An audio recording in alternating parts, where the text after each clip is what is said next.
For the ISA, it can be taken either before or after pensions. So if you take it before your pensions, it's going to appear in this row 46, deficit to ISA. And then if you take it after your pensions, it's going to come through in this row 71. And one way to toggle how you're taking your ISA is to alter this ISA priority age. If you set it to your current age or an age that's younger than what you are at the moment, then it's going to start taking the ISA from year one. And then when we look at the tax paid, you're initially going to be paying no income tax whatsoever. Here is the ISA running out, so the text comes up. Here is where we're reducing our level of expenditure, and then here is the tax-free cash running out on our personal pensions.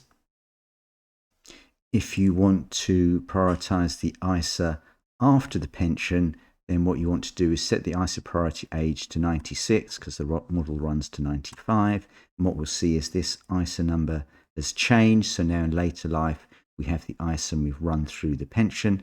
Then also the wealth at 95 will have changed as well. Now this wealth is not summing like entities. So with the ISA, the income tax is already paid, whereas with any pension, if you've run out of tax-free cash, then you've got a tax liability of 20%, maybe even 40% on it. So although this value might decline, because it's not comparing and combining like sources of wealth, it's not necessarily a bad thing.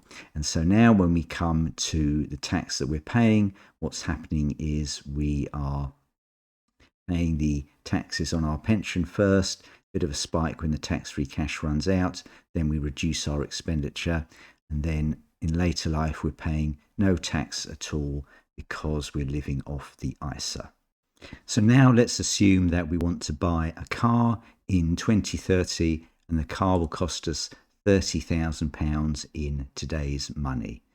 So we come to the model, we find out that it's £34,778 in future money when it gets to 2030.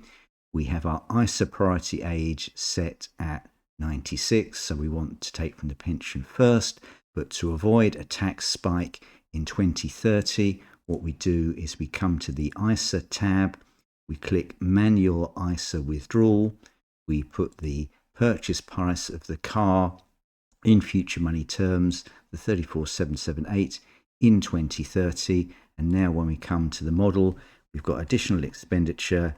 We're taking from personal allowance is coming from the pension first, if that's applicable. The second person has a DB pension or state pension that's kicking in.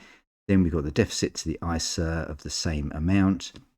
And so now when we come to tax paid, it's all nice and smooth and we've bought the car from a tax-free source of income.